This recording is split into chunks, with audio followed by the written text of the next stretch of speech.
ایک چرسی قبرستان میں چرس پی رہا تھا کہ پولیس آ گئی۔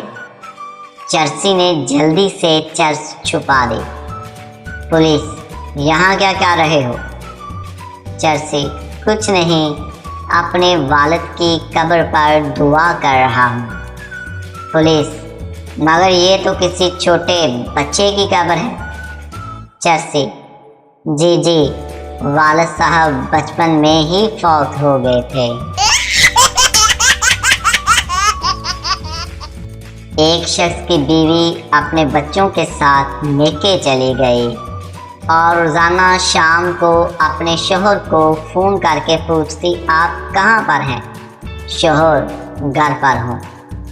بیوی: تو جوسر مشین چلا کر دکھاؤ۔ تب بیوی یقین کرتی کہ گھر پر ہی ہے۔ کئی روز ایسا ہی ہوتا رہا۔ ایک دن بیوی بغیر بتائے واپس آ گئی اور اپنی ہمسائی سے پوچھا کہ کیا پتہ ہے کہ یہ کب واپس آتے ہیں؟ ہمسائی نے کہا، پتہ نہیں، یہ تو صبح ہی جوسر کی مشین بغل میں دے کر نکل جاتے ہیں، پھر رات 3 بجے ہی واپس آتے ہیں۔